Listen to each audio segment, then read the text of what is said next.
आज सर्वात मोठा म्हणजे बैलगाडीचा अड्डा असणारा तो भारतामध्ये हिंद केसरी म्हणून नावाजलेला, पूर्ण भारतामध्ये, भारतामध्ये असताना सर्वात मोठा हिंद केसरी म्हणून बैल असतो. त्या ठिकाणी त्या बैलाची किंमत 4-4, 5-5 कोटी रुपये होत असते.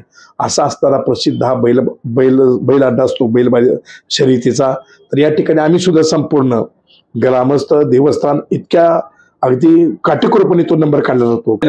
आता या यात्रेत सुद्धा बकासूर बैलांचे सध्याचा पहिला नंबर होता. शेवटच्या अगदी 2 फुटामध्ये 5 फुटामध्ये त्याला बाउंड्री फक्त टच झाली. तासाला गाडी. त्या मालकाला मी बोलवून सांगितलं, बघी बाबानो 1.5 तास लागला मला फायनलचा नंबर काढण्याकरता. फायनल मालकाला बोलून झालं, तुझा नंबर रितसर आहे. लाखो हजारो प्रेमी होते त्या बैलगाडीचे, म्हणजे बकासूरचे प्रेमी हजारो होते लोक. लाईव्ह बघत होते. हो, लाईव्ह बघत होते. तासभरचे लोक मुलं नाचत होते त्या ठिकाणी. आज बकासूर हा बैल जो तुम्ही बघितला तो साधा बैल आहे. मंडळी, पश्चिम महाराष्ट्रातील सर्वात मोठ्या यात्रांपैकी एक असणारी यात्रा म्हणजे पुसेगावची यात्रा.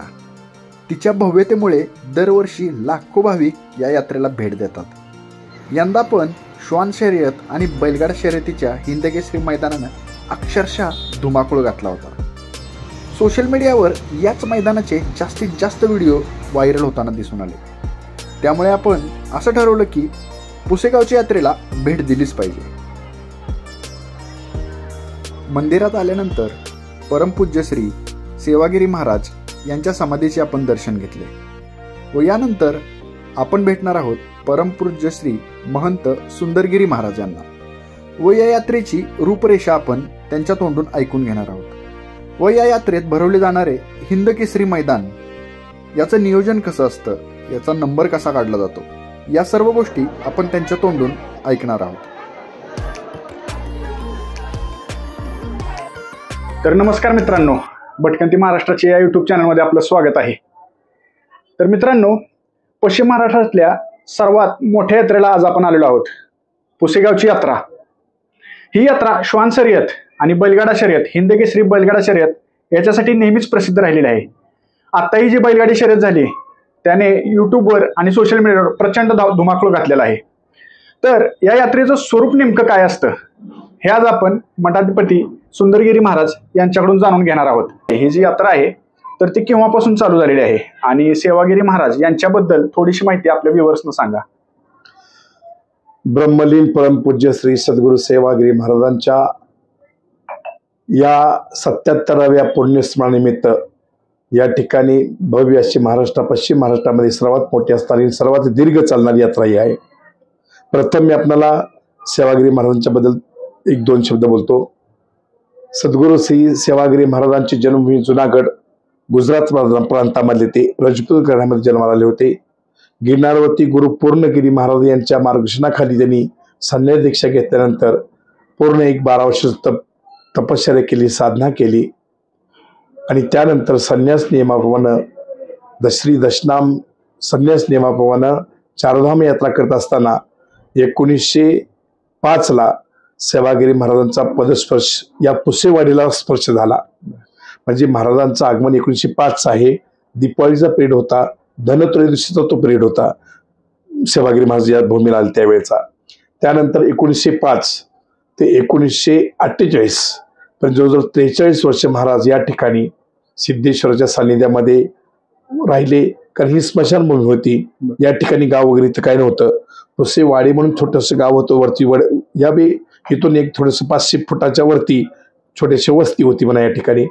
आणि हा संपूर्ण नदी किनारचा एरिया होता. सिद्धेश्वराला चिताभस्म प्रिय असलं सिद्धेश्वराला लागूनच या ठिकाणी स्मशानभूमी होती. आजही आपल्याला त्या ठिकाणी कोपऱ्यावरच्या 2 समाधी दिसते, ते सत्याची समाधी आहेत. पुढे एक समाधी सत्य आहे. म्हणजे महाराज सिद्धेश्वरच्या कडे सगळं संपूर्ण चिता जळत होते त्या ठिकाणी आणि सगळं जंगल होते या ठिकाणचं. निगुडूक वर ते जंगल होती, झाडी होती या ठिकाणी. नदीचं पाणी या ठिकाणी पर्यंत येत होतं.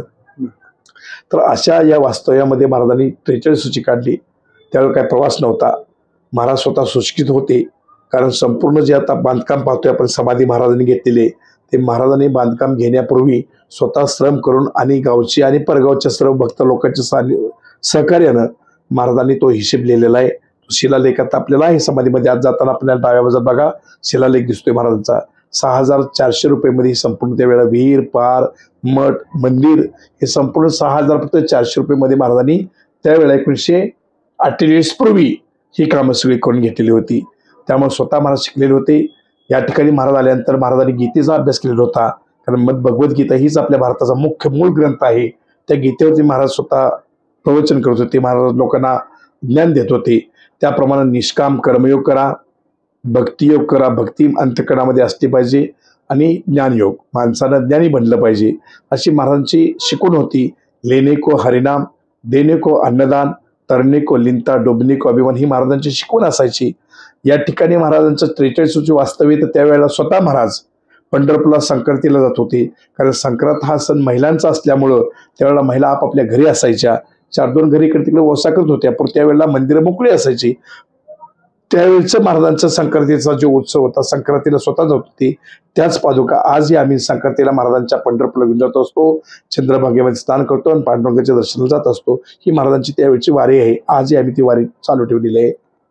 त्यानंतर महाराज या ठिकाणी 43 वर्ष वास्तव्य असताना अनेक लाखो लोकांना महाराज विभूती द्यायचे. बाकीच काही ते सांगत होते. समोर येत असताना माणूस तो आपल्यासाठी येतो हे त्यांच्या मनातलं महाराज ओळखत होते. कारण योग साधनेतून त्यांनी रिद्धिसिद्धी प्राप्त केलेली होती. ज्यावेळेला महाराजांना या ठिकाणी त्रास झाला, छळ झाला, महाराज हे ढोंगे आहेत अशी लोक समजायची त्यावेळेला.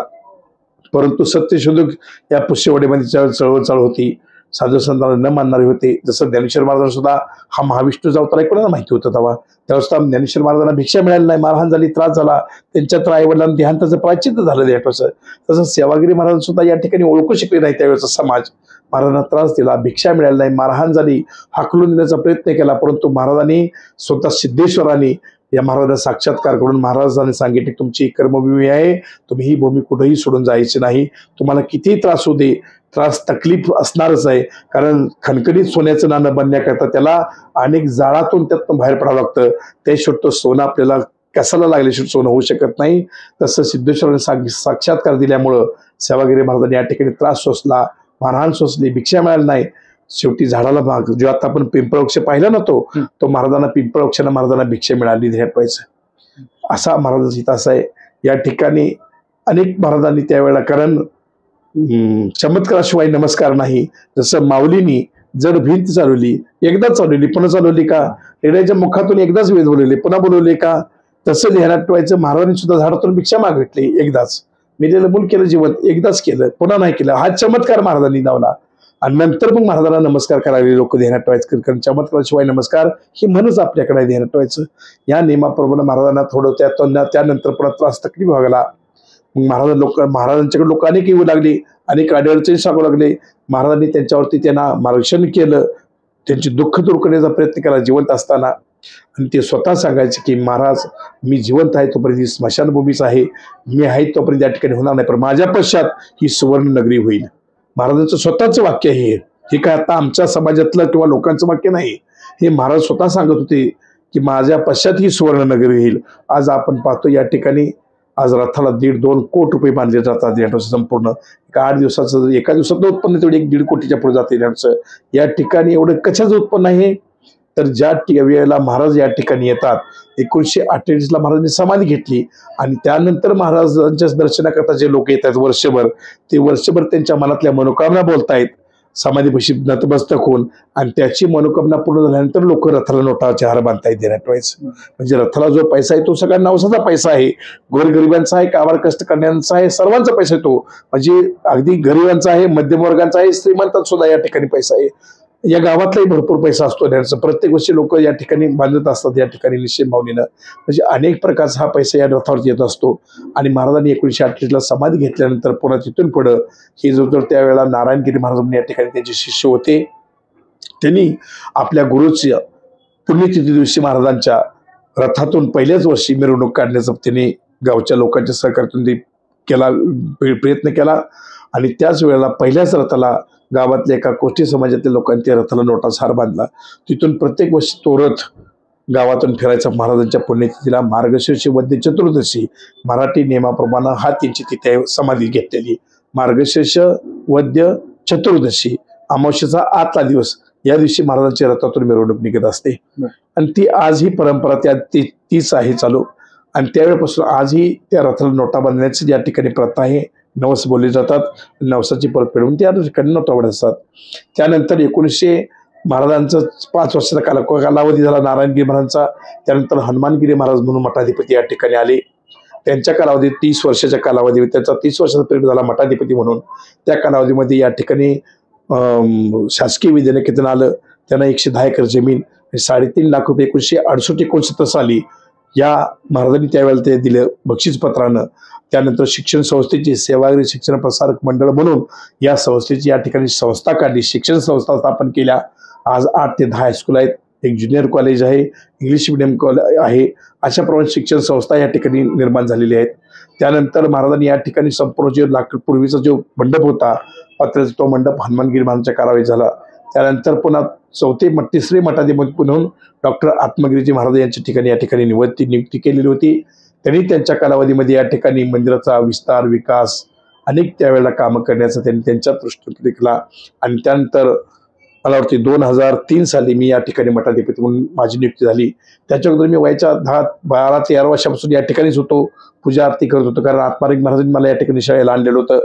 10-12 वर्षाचा असताना रोज त्या ठिकाणी पूजा आरती करायची, शाळा जायचं. याप्रमाणे महाराजांच्या पश्चात पुन्हा 2003 साली माझी या ठिकाणी मठाधिपती नियुक्त झालेली आहे. या कालावधीमध्ये पुन्हा आम्ही जलसंधारणाची कामं केली. पाणी अडवान पाणी जिरवा, जो रथाचा पैसा येत आहे तो समाजाचा पैसा येतो. तो समाजाचा पैसा आम्ही समाजासाठी परत रिटर्न करण्यासाठी जी वेदावती नदी आपण पाहतो, येळा नदी, ती डॉक्टर राजेंद्र सिंह राणा जलतज्ञ असणारे आंतरराष्ट्रीय त्यांच्या मार्गदर्शनाखाली आम्ही नदी जोड प्रकल्पाअंतर्गत ही वेदावती नदी येळा नदी पुनर्जीवन केली. जो 2 ते 2.5 कोटी रुपये आम्ही या ठिकाणी देवस्थानचे, कारण खाटाव आणि माल तालुका आमचा कायम दुष्काळी असायचा, पाऊस कमी असायचा. त्यामुळं या नदीचं रुंदीकरण करण्याकरता आम्ही त्या ठिकाणी खोलीकरण आणि रुंदीकरण त्यांच्या मार्गदर्शनाखाली केलं. त्यानंतर वनराई आणि झाडे लावा झाडे जगवा हे आम्ही जवळजवळ लाखो झाडे या ठिकाणी लावलीत आणि जगवलीत. आजही आम्ही आपले पंढरपूर देवस्थानचे विश्वस्त असणारे आदरणीय हरिभक्तपरायण मोरे महाराज यांच्या मार्गदर्शनाखाली आम्ही जवळजवळ 25,000 झाडं या पुष्यगावाच्या 4ही बाजूनं आपल्याला 4-4 किलोमीटर संपूर्ण झाडं लावून ती जगवच आम्ही टँकर स्वतः घेऊन पाणी जगवतोय आम्ही ती झाडं. म्हणजे याप्रमाणे झाडे लावा वनराईचा पुरस्कार महाराष्ट्र शासनाचा प्रथम क्रमांकाचा आणि जलसंधारणाचा आम्हाला महाराष्ट्र शासनाचा प्रथम क्रमांकाचा पुरस्कार डॉक्टर आपले महाराष्ट्राचे मुख्यमंत्री असणारे विलासराव देशमुख साहेब आणि स्वर्गवासी आराधरणीय आमचे RR पाटील साहेब यांच्या मार्गदर्शनाने आम्हाला त्यावेळेला पुरस्कार मिळाले होते. म्हणजे हा समाजाचा पैसा आम्ही शिक्षणासाठी त्यानंतर सामाजिक कार्यासाठी हा खर्च करतो. त्याचप्रमाणे डॉक्टर विमलताई ज्यावेळेला आरोग्यमंत्री होते त्यावेळेला कुपोषित बालकं जन्माला येत होती, त्यांचा संपूर्ण खर्च आम्ही खाटावत लोक दत्तक घेऊन त्यांचा संपूर्ण हा खर्च आम्ही याच पैशातून आम्ही करत होतो. अशी हे संपूर्ण सामाजिक शैक्षणिक आध्यात्मिक क्षेत्रामध्ये आम्ही संपूर्ण या ठिकाणी येणारा पैसा विनियोग करत असतो. आजही या ठिकाणी ज्या वेळेला लोक येत आहेत त्या ठिकाणी येणाऱ्या लोकांना प्रत्येकाला घासभर अन्न मिळालं पाहिजे. कारण माझी शिकवण होती, मुखातून लेणे को हरिनाम देणे को अन्नदान. याप्रमाणे कुठलाही येणारा भाविक या ठिकाणी बिना अन्नाचा जाता कामा नये. त्याला घोटभर पाणी मिळालं पाहिजे, घासभर त्याला अन्न मिळालं पाहिजे. म्हणून आम्ही या यात्रेमध्ये जो 50 पोत्यांचा म्हणजे जो 25 ते 26 क्विंटलचा आम्ही बुंदी प्रसाद यांना प्रत्येक यात्रेकरूला हा फ्रीमध्ये वाटत असतो. इतर वेळेला रोज 12ची आरती असते, त्यानंतर 12:30ला महाप्रसाद असतो. रोजचे 1000, 1500, 2000 लोक प्रसाद घेत असतात या ठिकाणी रोज येऊन. याप्रमाणे अन्नदान सेवा मी चालू केलेली आहे. गेल्या 24 म्हणजे जो आता मला 2003ला माझी नियुक्ती झाली, तर मी 2024 पासून आज जवळजवळ 23 वर्ष होत आहेत पूर्ण अन्नदान कंटिन्यू चालू आहे या ठिकाणी, आणि ते विनामूल्य चालू आहे अन्नदान. अशाप्रमाणे हे अन्नदान आहे. आणि हा जो महाराजांचा 77वा यात्रा उत्सव जो आहे हा संपूर्ण पश्चिम महाराष्ट्रामध्ये सर्वात मोठा आणि दीर्घकाळ चालणारा हा उत्सव आहे. या यात्रेमध्ये 25 डिसेंबरला आता गेलेल्या झेंड्यानं सुरुवात होती. झेंडा या ठिकाणी मानाचा मिरवणुकीनं संपूर्ण ग्रामस्थ, यात्रेकरू, व्यापारी लोक आणि शिक्षण असलेले विद्यार्थी यांच्या समेत होता वाजत गाजत आम्ही यात्रास्थळावरती नेऊन आल्यानंतर पूर्ण दोन्ही बाजूनी यात्रा भरायला सुरुवात होत असते. कृषी प्रदर्शन असते या ठिकाणी. 2 दिवस सुरुवातीला क्रिकेटचे सामने असतात, ते बी मोठमोठे सामने खेळाडू असतात या ठिकाणी येत असतात. त्यानंतर डे नाईट व्हॉलीबॉल सामने असतात त्या ठिकाणी. पंजाब, हरियाणा, उत्तर प्रदेश, दिल्ली, मालेगाव महाराष्ट्रामध्ये आपल्याला आज त्यांनी मालेगाववाल्यांनीच फायनल आणलेला व्हॉलीबॉलचा सामन्याचा. तर ते डे नाईट 2 सामने असतात या ठिकाणी. 4-5 दिवस कृषी प्रदर्शन असतं. त्यानंतर बैलबतक असतो, स्पर्धा असतात, श्वान शर्यती असतात. आता पाहिलं आज सर्वात मोठा म्हणजे बैलगाडीचा अड्डा असणारा तो भारतामध्ये हिंद केसरी म्हणून नावाजलेला पूर्ण भारतामध्ये भारतामध्ये असताना सर्वात मोठा हिंद केसरी म्हणून बैल असतो, त्या ठिकाणी त्या बैलाची किंमत 4-4, 5-5 कोटी रुपये होत असते. असा असताना प्रसिद्ध हा बैल अड्डा असतो शर्यतीचा. तर या ठिकाणी आम्ही सुद्धा संपूर्ण ग्रामस्थ देवस्थान इतक्या अगदी काटेकोरपणे तो नंबर काढला जातो. कारण पुसेगावची कमीत कमी 20 ते 25 बैल आहेत पळणारी, इतर ठिकाणी पळतात, परंतु आम्ही ग्रामस्थ निर्णय घेत असतो संपूर्ण की या बैलगाड्या शर्यतीमध्ये कुठलाही बैलगाडी पुसेगावचा बैलगाडी पळणार नाही, कुणाच्या नावावर बैलगाडी पळणार नाही. पण महाराज साहेब, यावेळेस सुद्धा तुमचा असाच नियम होता, ज्यावेळेस मी ते पॉम्पलेट वाचलं की पुसेगावचा बैल पळणार नाही किंवा कुणाच्या नावावर पळवून देणार नाही. तर त्याचं नेमकं कारण काय? कारण कसं आहे माहितीये का, आपला मुलगा आणि दुसरा मुलगा फरक पडतोच ना थोडंसं, की त्या पद्धतीसोबत आपल्या मुलापेक्षा थोडंसं आपण त्याला कमी जास्त काही करत असतो. त्याच्यापेक्षा आपल्या गावातला बैल स्कूल पळवायचा नाही ना, कारण संपूर्ण आपण जर नाही पळतो आपण निपक्षपाती आपण त्याचा नंबर काढणार आहे ना. जरी ऑनलाईन असलं सगळं काय असलं तर सुद्धा आपण पाहिलं होता. आता या यात्रेत सुद्धा बकासूर बैलांचे त्याचा पहिला नंबर होता. शेवटच्या अगदी 2 फुटामध्ये 5 फुटामध्ये त्याला बाउंड्री फक्त टच झाली. तासाला गाडी. त्या मालकाला मी बोलवून सांगितलं, बघी बाबानो 1.5 तास लागला मला फायनलचा नंबर काढण्याकरता. फायनल त्या मालकाला बोलून झालं, तुझा नंबर रितसर आहे. लाखो हजारो प्रेमी होते त्या बैलगाडीचे, म्हणजे बकासूरचे प्रेमी हजारो होते लोक. लाईव्ह बघत होते. हो, लाईव्ह बघत होते. तासभर ते लोक मुलं नाचत होते त्या ठिकाणी. परंतु त्या मालकाला मी बोलून दावलं की बाबा असं बाउंड्री टच तुझी झालेली आहे का. त्यांनी मान्य केलं त्या मालकानं की बाउंड्री टच झालेली आहे, त्यामुळे दुसरा मला द्यावं लागला ड्रायव्हर. त्या मालकाला मी सांगून इतका 1.5 तास गेला आम्हाला ती चेक करण्याकरता. सगळ्या गाड्या 12च्या 12 गाड्या सगळ्या चेक केले ना, तर त्या 12 गाड्या त्याप्रमाणे होत्या. एक साथ अगदी थोड्या फरकाने त्या आलेल्या त्या पुढे सगळ्यांच्या व्यवस्था. म्हणजे अशा आणि संपूर्ण इतका क्लिअर होता तो अड्डा की एका वेळेला 2-3 दिवसामध्ये 1119 म्हणजे मला वाटतं 1199 गाडी 2 दिवसामध्ये फक्त बुकिंग झाली होती. 300 ते 400 बैलगाडी अशी माघारी गेली. पुन्हा बुकिंग आम्ही घेऊ शकत नव्हतो, कारण एका दिवसामध्ये आम्हाला तो पूर्ण अड्डा त्याचा फायनल करायचं होतं रेनॉल्डचं. हा फायनल करत असताना सुद्धा आम्हाला ग्राउंड म्हणा, संपूर्ण गॅलरी म्हणायचं आणि ऑनलाईन संपूर्ण असं तुम्हाला कुठेही अड्डा पाहायला मिळणार नाही. आणि पूर्णतः क्लिअर, म्हणजे कुणाचं ऑब्जेक्शन नाही, कुठल्याही बैलगाडीवाल्यांचं कुठलं ऑब्जेक्शन येऊ शकत नाही, कारण 2 कॅमेरे होते, ऑनलाईनवर चालू होतं संपूर्ण आणि परफेक्ट निकाल होता. त्यामुळं आणि या ठिकाणी 2-2 दिवस या ठिकाणी औरंगाबाद कुठं, नाशिक कुठं, बीड कुठं, जालना कुठं, इथून बैलगाडी आले होते ना लांबलं.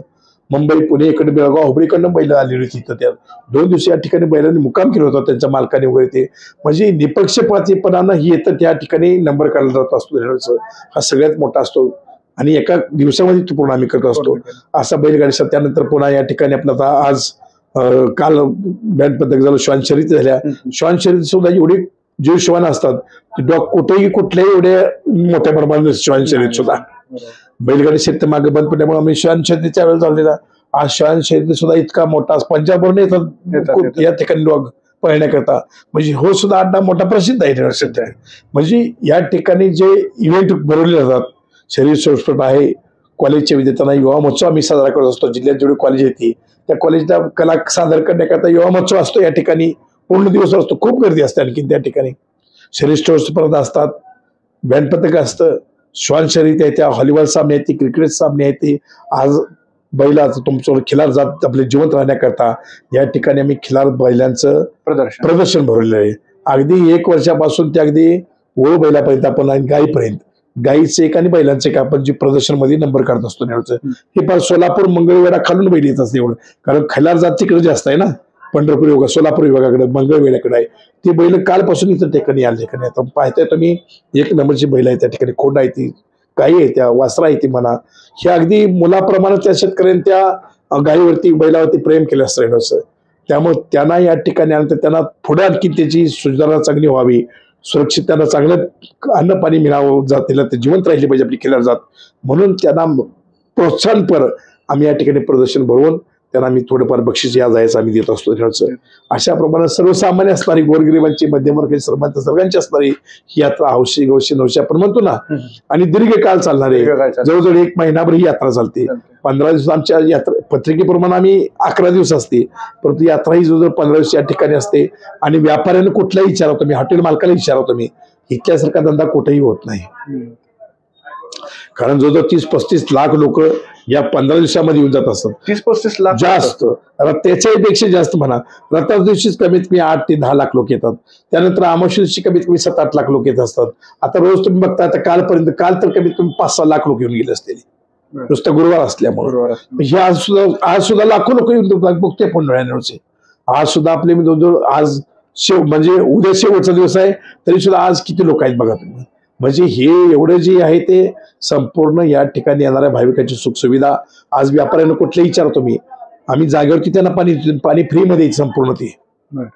आणि बैल बाजारामध्ये सुद्धा आम्ही स्पेशल कुठल्या बैला त्रास झाला, बैलगाडीच्या शर्तीमध्ये जर काही त्रास झाला तर आम्ही जशी माणसाची अँब्युलन्स आहे तशी जनावरांची सुद्धा अँब्युलन्स आम्ही ठेवलेलो असतो. एखादा बैल पडतो, पाय मोडतो म्हणा किंवा लागतं म्हणा, तर ते सुद्धा आम्ही अँब्युलन्स या ठिकाणी उपलब्ध योग्य प्रकारे नियोजन आहे. आरोग्य खातं संपूर्ण असतं तत्काळ. संपूर्ण यात्रेमध्ये कमीत कमी 4-5 दवाखाने असतात. आणि आरोग्यदायी यात्रा म्हणून आमच्या तालुक्याचे आमदार आहेत महेश शिंदे साहेब, यांनी तर मीटिंगमध्ये सांगितलं की ही आरोग्यदायी यात्रा ठरली पाहिजे. आज तुम्ही कुठल्या यात्रेकडे 3-4 आमचे असे कॅम्प लावलेले आहेत, त्या ठिकाणी तुमची संपूर्ण शरीराची तपासणी फ्रीमध्ये होत आहे. म्हणजे ज्यांना आपली शरीराची तपासणी करून घ्यायची ते तुम्हाला फ्रीमध्ये असणार आहे. ICU मध्ये आणखी असणार आहे तपासणी तुमची. म्हणजे असं नाही की उगाच तुम्हाला आलं तुम्हाला औषध दिलं असं नाही, ते संपूर्ण फ्रीमध्ये असणार आहे. स्वच्छता महत्वाच्या यात्रेमध्ये येणाऱ्या प्रत्येक कुठल्याही भाविकाला या ठिकाणी रोगराई होता कामा नये, रोग पसरता कामा नये, कुठल्याही प्रकार साथीचा रोग येता कामा नये, अशी संपूर्ण आमचे आरोग्य खातं सुद्धा या ठिकाणी दक्ष असतं झेंडूचं. कारण कलेक्टर साहेबांच्या मार्गदर्शनाखाली ही मिटिंग घेत असताना आम्ही संपूर्ण आढावा बैठक म्हणून 2-3 वेळा असतात. तहसीलदारच्या मार्फत असते एक मिटिंग, प्रांत साहेबांच्या अंडर असते, आणि परत शेवट कलेक्टर साहेब SP साहेब असतात त्या मिटिंगला. आणि त्यांच्या मार्गदर्शनाखाली संपूर्ण प्रत्येक खात्याचा आढावा घेतला जात असतो की कोणी कुठली कामं केली. त्यामुळे एवढी मोठी यात्रा असताना सुद्धा कुठल्याही प्रकारचा धोका किंवा अस्वच्छता असं तुम्हाला भेटणार नाही. संध्याकाळी पूर्ण गाव स्वच्छ असणार आहे तुम्हाला दुसऱ्या दिवशी यात्रा पाहत असताना तुम्हाला. नाहीतर आपण यात्रा एक दिवशी संपूर्ण गेली की सगळी कागद, प्लास्टिकच्या पिशव्या हे सगळ्या पडलेल्या तुम्हाला दिसतील. पण या इथं तुम्हाला कुठेही काही दिसणार नाही कचरा. पूर्ण रात्रीच्या 11च्या पुढे सगळी साफसफाई गावातली असणार तुम्हाला. दुसऱ्या दिवशी तुम्हाला गाव फ्रेश वाटणार तुम्हाला सगळं. आणि संपूर्ण ग्रामस्थांच्या ठिकाणी सहकार्य असतं, विश्वस्त असतात, शासकीय अधिकाऱ्यांच्या ठिकाणी संपूर्ण सहकार्य असतं. म्हणून तर ही यात्रा पूर्ण पार पडत असते. तुम्हाला एवढ्या मोठ्या यात्रेत कुठे अस्वच्छता दिसते का बघा तुम्ही. आरोग्यदायी यात्रा स्वच्छतेची यात्रा असणार तुम्हाला. आता मी बाहेर फिरत होतो तर जे वयस्कर मंडळी आहेत तर ते त्यांच्या तोंडातून असं निघालं की पुसेगावच्या यात्रेत अख्खा संसार मिळतो. हो, कुठली गोष्ट कमी नाही तर ना. सगळं तुम्हाला जे पाहिजे ते तुम्हाला विकत मिळणार. आता तुम्ही बघा, तुम्ही यात्रा फिरून बघा, तुम्हाला यात्रेमध्ये पाक अगदी तुम्हाला सुईपासून सगळं मिळणार. कडेपर्यंत तुम्हाला जे संसारामध्ये तुम्हाला भांडी उपलब्ध असतात, अंथरुणं, पांघरुणं, खाट, गाद्या, तुम्हाला जे पाहिजे खायला म्हणा, जे पाहिजे ते तुम्हाला या यात्रेत तुम्हाला. ह्या यात्रेत कुठला आयटम आला नाही असं नाही. आता कृषी प्रदर्शन तर 5 दिवस होतं. कृषी प्रदर्शन तर आमचं तर आणलेल्या तर स्टॉलवाले तर 2 दिवसामध्ये सामान संपतं त्यांचं. पुन्हा रात्रोरात ते सामान पुन्हा भरत असतात ते संपूर्ण स्टॉलमध्ये. कारण दुसऱ्या दिवशी तुम्हाला वाहन जाता येत नाही ना. कमीत कमी 3-4 दिवस वाहनच रस्त्याने बंद असतात पूर्ण ते. त्यामुळं दिवसा वाहन चालत नाही. ही 2-3 किलोमीटर यात्रा ही तुम्हाला चालतच फिरावं लागते, बघावं लागते यात्रा. ज्यांना खरंच यात्रेचा आनंद घ्यायचा आहे त्यांना त्याप्रमाणेच करावं लागतं. अगदी हे लोक येतात, आता हे जे लोक येतात ते आसपासचे खेडे ते लोक येतात. कारण रथा दिवशी त्यांच्या घरी पाहुणे आलेले असतात, त्यामुळे त्यांना बाहेर यात्रेत पडता येत नाही. पाहुणे येतात, जेवण करतात, यात्रेला निघून जातात. आता ज्यावेळेला पाहुणे घरातून निघून जातात त्यावेळेला मग ते त्या गावचे ते लोक ग्रामस्थ असतात, ते मग आता निवांत यात्रेला येतात, खरेदी करतात, भांडी कुंडी जे काय असेल ते संसार लागणारे साहित्य असतात. सकाळपर्यंत घरातून जेवण करून येणार की या ठिकाणी महाराजांचं दर्शन घेतात समाधीचं, आणि पुन्हा मग दिवसभर आनंद लुटत असतात यात्रेची. यात्रेमध्ये काय खरेदी विक्री म्हणा काय तुमचं असेल त्याप्रमाणे पुन्हा पाळणं वगैरे जे काय असेल ते कार्यक्रम पुन्हा दिवसभर चालत असतो त्या येणाऱ्या यात्रिकांचा. पण पहिल्यांदा आलं की महाराजांचं दर्शन घेतात, प्रसाद घेतात, आणि मगच पुन्हा इथे यात्रेला सुरुवात करत असतात. असं हा दिनक्रम जवळजवळ 15 ते 3 आठवडे चालू असतो हा दिनक्रम. पण महाराज साहेब, आता पूर्वीची यात्रा आणि आता जी कलियुगात म्हणजे आता थोडंसं वातावरण चेंज झालंय. आता तरुण युग फक्त मोबाईल मध्ये असतो, त्याला भक्तीची एवढी ओढ नाहीये. तर ती पूर्वीची यात्रा आणि आत्ताची यात्रा यात काय फरक तुम्हाला जाणवतो? नाही, आमच्या यात्रेत तर काय नाही. ह्या यात्रेमध्ये तुम्हाला अगदी वयस्कर माणूस मिळणार आहे, अगदी तुम्हाला तरुण पिढी सुद्धा येणार आहे. आता बैल बाजारामध्ये तर तुम्हाला बैल अड्डा बघितला तिथं म्हातारा माणूस कोण आहे तेव्हा. ही जवळजवळ तुम्हाला 4-5 लाख लोक जी होती ती पोरं सगळी त्याला यंगच होते ना बैलगाडी क्षेत्राला. आणि जाताना ते सगळे बैल घेऊन येणारे सगळे इथं महाराजांचं दर्शन घेऊन बैल पूजा यांचं दर्शन घेऊन जातात. बैल पळवून 2-3 दिवशी तर रात्रीच्या सगळ्या डिपार्टमेंटला सुद्धा माहिती आहे 2 दिवस इथं संपूर्ण बैलगाडीच्या अगोदर 2 दिवस हा डे नाईट प्रवास चालू होता या रस्त्यानं. इथं गाड्या थांबायच्या, बैल उतरवायची, महाराजांच्या दर्शनाला आणायची, पुन्हा गाडीत चढवायची. इथंच पोलीस डिपार्टमेंटला माहिती होतं की 2 दिवस हा रस्ता, रथाच्या अगोदर सुद्धा 2 दिवस हा रस्ता पॅकच होता, पूर्ण रात्रभर पूर्ण पॅक असायचा. ही सगळी तरुण पिढीच आहे ना. किती मोबाईल मध्ये असेल तसं सुद्धा तर दर्शनाला महाराज ती येत असते. कारण तरुण पिढीत सुद्धा जरी मोबाईल मध्ये असले, विज्ञान युगात जरी वावरत असले, संगणक युगात जरी वाचत असले, तर त्यांना भौतिक सुखात जे लाभप्रण्य आहे तेच आत्मिक सुख पाहिजे ना. शेवटी कसं असतंय, भौतिक सुख तुम्ही पैशाने विकत घेशीला, पण आत्मिक सुख तुम्हाला त्याशिवाय नाही ना मिळू शकत. तुम्हाला महाराजांचा आशीर्वाद, आईवडिलांचा आशीर्वाद, गुरुकृपेशिवाय तुम्हाला आत्मिक सुख तुम्हाला होत नाही. तुम्ही एसी बसशीला, पंखा बसशीला, गाद्या घ्यायला, सगळं करशीला, झोप लागायचं काम कोणाच्या हातात आहे? एसी मुळे झोप लागणार आहे का? नाही ना. तुम्हाला झोप ही आंतरिक लागली पाहिजे, मानसिक तुमचे विकार दूर झाले पाहिजेत ना. जरी तुम्ही म्हणत असला विज्ञान युगामध्ये, तरी सुद्धा ज्ञानाचं हे दर्शन संतांचं हे आज मला सांगा, आळंदी ते पंढरपूर पिढी आपली वारी जात असते. ह्यात बरेचसे तरुण पिढी आहेतच ना. आता आमची पुस्तकं पंढरपूर दिंडी सोहळा असतो, पायी दिंडी सोहळा असतो आषाढ महिन्यामध्ये. ह्यात सुद्धा आमची तरुण पिढी असतात का बऱ्यापैकी. आम्ही आता गुरुकुल काढलेलं आहे म्हणा, आता सेवा देवस्थान गुरुकुल आहे, 60-70 मुलं आहेत आमची म्हणा. ही सगळी तरुण पिढी आहेत ना, भविष्यातले म्हणजे कीर्तनकार प्रवचनकार आहेत ना ते. आज ही संस्थेमध्ये रोज सकाळी पाठीची आरती, काकड आरती म्हणा, संध्याकाळचा हरिपाठ म्हणा, संध्याकाळी भजन पूजन म्हणा, किंवा संध्याकाळचं प्रार्थना असते म्हणा आमची. ही सगळी तरुण पिढीच आहेत ना. आता काही जी तरुण पिढी आहेत ते तरुण मोबाईलमध्ये व्यस्त असतात, परंतु त्यातून काही वेळ जो छंद आहे तो जोपासतातच की. त्याशिवाय त्याला समाधान नाही. आत्मिक सुख जे आहे ते समाधान नाही, ते मिळू शकत नाही, ती पैशाने विकत घेऊ शकत नाही. दर्शन घेतल्याशिवाय त्या माणसाला भौतिक, आता तुम्ही बघा, तुम्ही किती करोडपती असू देत ना, परंतु तो माणूस ज्या वेळेला संतांच्या, आईवडिलांच्या, गुरुकृपेच्या दर्शन घेत नाही, तो त्याला आत्मिक सुख मिळू शकत नाही. किती आपण विज्ञान, आता मी स्वतः M.Com मिळेल आहे. मी ह्या ड्रेसवर कॉलेज केलेला माणूस आहे. सांगली सातारामध्ये कॉलेज केलेला माणूस आहे. खटावला कॉलेजला म्हणजे कॉलेज केलेलं माणूस आहे. आता आमच्यापेक्षा आमचे जर विश्वस्त बघितले सगळे डॉक्टर आहेत, ते मोठमोठे बिल्डर आहेत आमच्या ते. कारण इलेक्शन बोर्ड आहे आमचे, देवस्थानचे बोर्ड हे इलेक्शन बोर्ड आहे. दर 5 वर्षांनी इलेक्शन लागतं देण्याचं. हे सगळे सुशिक्षित वर्ग आहे देण्याची ते. त्यामुळे ते एवढी सुधारणा आहे ना. स्वतः डॉक्टर एवढे असल्यामुळे स्वतः कॅबिन ऑफिसचं म्हणा किंवा बाकी जेवढे सुविधा म्हणा, यंत्रणा म्हणा, आज मुख्यमंत्र्यापर्यंत आम्ही जातो असतो, निमंत्रण द्यायला पोहोचण्यासाठी म्हणा. ह्या लोकांच्या पण पोहोचायचं म्हणजे त्याला ज्ञान पाहिजेच ना.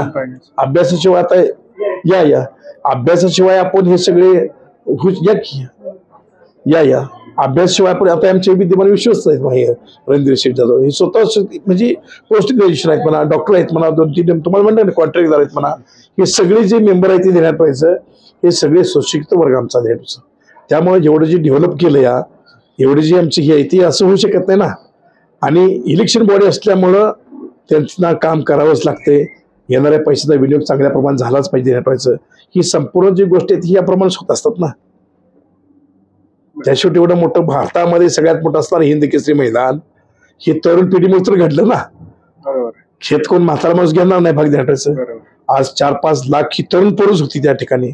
आणि तर मी तुम्हाला सांगितलं, बैल इथं दर्शनाला घेऊन येत होती लोक. ती तरुण पिढी मग आज मला सांगा, तुम्ही नास्तिकवादी असते बैल इथे घेऊन आले असते का? तिकडेच घेऊन गेले असते ना मैदानावर खेळायसाठी. बैलगाड्या शर्यत ज्यावेळेस बघत होतो आम्ही, बघत होतो किंवा इथे येऊन आम्ही बघितलं, तर त्यावेळेस एक माईकवरून जे एक वाक्य होतं ते सारखं माझ्या कानात फिरत होतं की महाराजांच्या मनात असलेलाच बैल केसरी होतो. तर त्याबद्दल तुम्ही काय सांगा? आणि तो कसा आहे माहितीये का, आज बकासूर हा बैल जर तुम्ही बघितला तो साधा बैल आहे. आज मी तुम्हाला म्हटलं ना, त्याच बैलाची बैल पहिली नंबर आलती, पण तो आमच्या आता ही स्वतःच होती ती म्हणजे संपूर्ण ती जी विश्वास आहेत ना, 1.5 तास गेला तिथं आमचा फायनल काढण्यासाठी नंबर येण्याचं. त्या मालकाला बोलवून तिने लावलं की हे घेतो तुझी बॉडी टच झाली ते. त्या बैलाचे प्रेमी हजारो लोक आहेत ती. तुम्हाला 1 तासभर ती पोरं नाचत होती, कारण त्यांना वाटलं की ह्याच बैलाचा नंबर आला पहिल्यांदा, बकासूरचा आला. परंतु त्यांना बॉडी टच झाली तर आमची स्क्रीन फोडली पोरांनी. स्क्रीन फोडली पोरांनी, 2 स्क्रीन फोडल्या बैलांनी. ही कसं ते बैलावर प्रेम होतं ना त्या लोकांचं. बकासूर तुम्ही नंबर का दिला नाही त्यांना वाटलं असं, पण मालकाला जाऊ ना. पुन्हा लोकांनी बघितलं ना ते. हा, बकासूरचा 4था नंबर आला होता, 3 गाड्या पहिल्या फॉल झाल्या होत्या. हा, तेव्हा बकासूरला नंबर दिला. बर, 2 वर्ष. आणि बकासूर ह्याच यात्रेतून प्रसिद्ध झाला ना मोठा. महाराष्ट्रभर जे प्रसिद्ध बकासूर यांना वाजवायला त्याच्यामुळे झालं ना ते. म्हणजे तुम्हाला या चॅनलच्या माध्यमातून एवढं सांगा की पार्शालिटी ही होत नाही. अजिबात नाही अजिबात नाही ऑनलाईन बैलगाडी संघटना महाराष्ट्राची आहे ना त्याच्या अध्यक्ष आहेत. बरोबर. आता झाली ते आमचा सत्कार करायला आलेत. नमस्कार. सोबत अखिल भारतीय बैलगाडी संघटनेचे अध्यक्ष आहेत, तर त्यांच्यासोबत थोडी आपण चर्चा करूयात. सर, आता माझी महाराजांची चर्चा झाली की बकासूर आणि तो शेवटचा फायनल, तर अशा काही केसेस तुमच्याकडे येतात का की ज्या वेळेस तुम्हाला खूप विचार करायला भाग पडतं किंवा आलेले आहेत का केसेस, असं काही सांगू शकता का? नाही, असं बऱ्याच वेळेस होतं, कारण जी आयोजनाची जी पद्धत आहे ही मानवी आहे. म्हणजे माणसं याचं सगळं नियमन करतात आणि याच्यामध्ये बऱ्याच वेळा असं पब्लिकला वाटतं की असा याचा पहिला क्रमांक आला किंवा हा वाटला.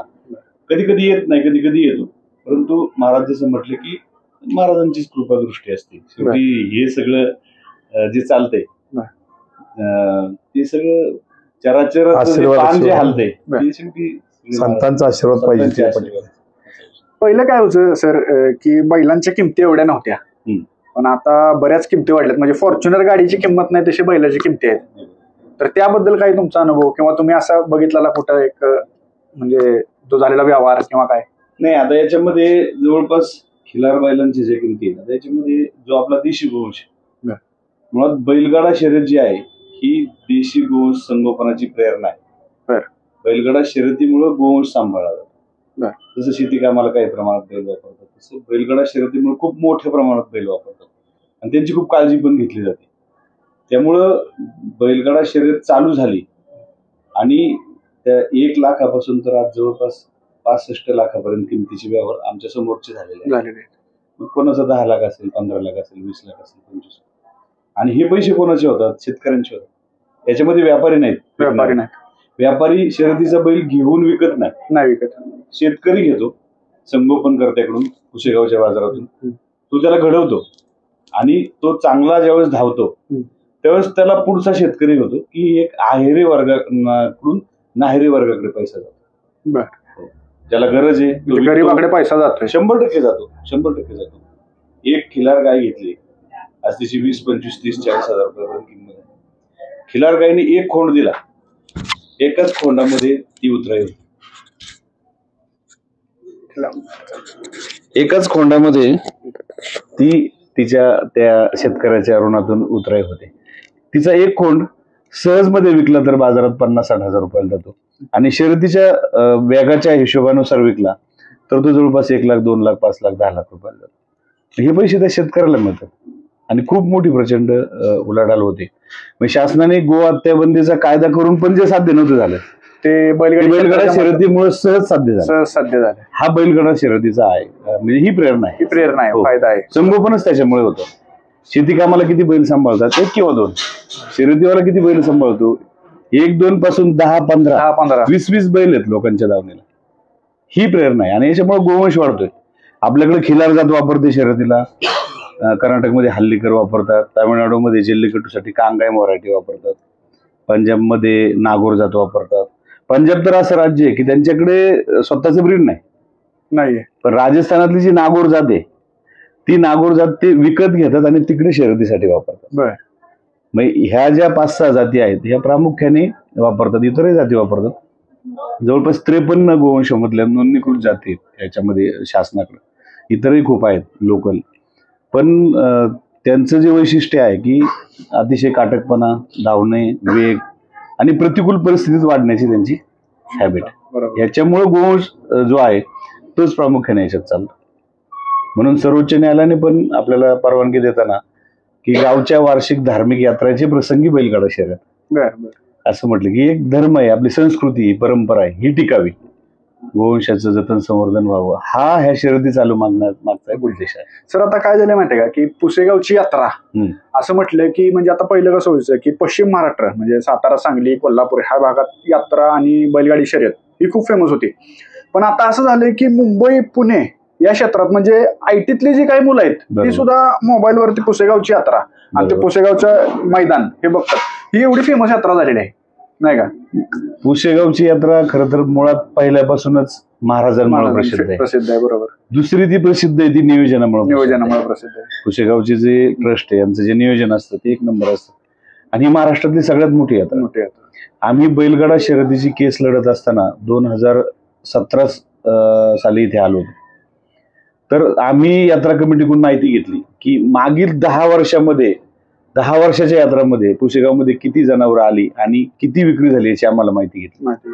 त्यांनी ऑन पेपर माहिती दिली. तर 2007-8 सारख्या वर्षामध्ये पुसेगावमध्ये 40,000 बैल विकायला येत होते. अरे बापरे. ही ऑन रेकॉर्ड माहिती आहे.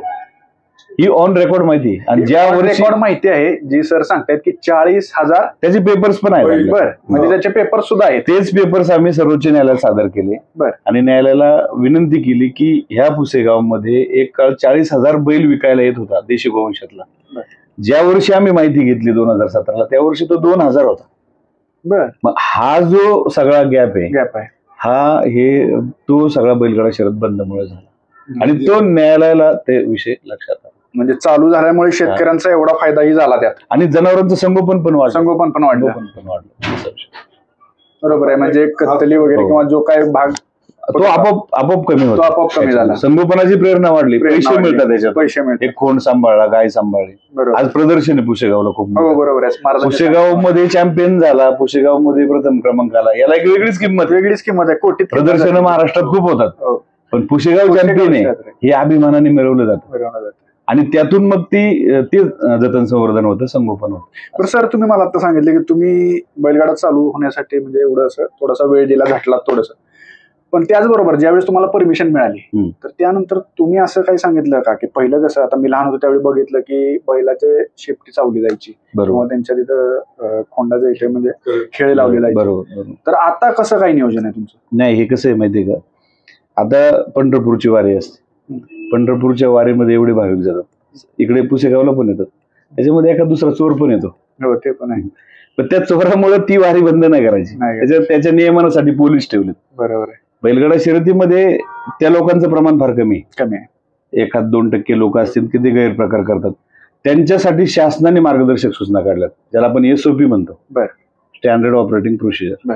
शासनाने मार्गदर्शक सूचना काढल्यात की शर्यतीच्या ठिकाणी धावपट्टी कशी असावी, शर्यतीच्या ठिकाणी तुम्हाला जे टॉर्चर करण्याचं साहित्य ते विक्रीस बंदी आहे, त्या ठिकाणी मद्यपान करण्यास बंदी आहे, त्या ठिकाणी व्हिडिओ चित्रीकरण आहे, ते मान्य जिल्हाधिकाऱ्यांना यात्रा झाल्यानंतर सादर करावायचं आहे. जर त्याच्यात आक्षेपार्ह आढळलं तर ते 50,000 रुपये डिपॉझिट आहे यात्रा कमिटीचं, ते जप्त होतं. त्याच्यामध्ये 5 लाखापर्यंत दंड आहे, 3 वर्षापर्यंत सजा आहे पहिल्याला अत्याचार करणार. इतका सक्षम कायदा महाराष्ट्र शासनाचा आहे. याच्याही पलीकडे जाऊन आमची जी अखिल भारतीय बैलगाडा संघटना आहे, आम्ही त्याच्यामध्ये वेळोवेळी नियम करतोय की जे शासनाच्या नियमाला बाधक नाहीत आणि बैलगाडा मालकांना सोयीस्कर आहेत. मग आपण त्याच्यामध्ये प्रबोधन करतोय, वेगवेगळ्या ठिकाणी कार्यक्रम घेतोय की जे कोणी असे लोक करत असतील त्यांच्यावर वॉच ठेवा, त्यांना व्हिडिओ शूटिंग मध्ये घ्या. त्यांच्यावर ज्या ठिकाणी आम्ही कारवाई पण केली, संघटनेमार्फत कारवाई केली. म्हणून शर्यत आता चालू झाली, ही टिकवायची, याच्यासाठी संघटना आता काम करते. असं खूप छान माहिती मिळाली तुमच्याकडून. हो, धन्यवाद. तर या यात्रेनिमित्त महाराजांच्या या 77व्या पुण्यसमानिमित्त या ठिकाणी बऱ्यापैकी जो आता ह्या आपले इव्हेंट वगैरे सगळे झालेले आहेत. आता या ठिकाणी येणाऱ्या संपूर्ण यात्रेमध्ये जे काही सेवाग्रामांचे अनुयायी असतील, भक्तवर्ग असेल, यात्राप्रेमी असतील, वेगवेगळे इव्हेंटचे प्रेमी असतील, या सर्वांना मी ब्रह्मलीन परमपूज्य श्री सद्गुरू सेवागिरी महाराजांच्या चरणावरती विनम्र अभिवादन करून शिरसाष्टांग दंडवत घालून सर्वांना दीर्घायुष्य, सुख, समृद्धी, ऐश्वर्य लाभो असा सर्वांना शुभाशीर्वाद देतो. त्याचप्रमाणे आमच्या या भारत देशावरती कुठल्याही प्रकारचं नैसर्गिक आपत्ती येऊ नये, संकट येऊ नये. आमचा हा भारत देश संपूर्ण सुजलाम सुफलाम राहावा अशी महाराजांच्या चरणी प्रार्थना करून, परमेश्वराच्या चरणी प्रार्थना करून आमचा भारत देश रामराज्य असावं, धर्माचं आमचं रक्षण व्हावं अशीच महाराजांची चरणी प्रार्थना करून सर्वांना शुभेच्छा, शुभाशीर्वाद देतो. नमो नारायण. नमो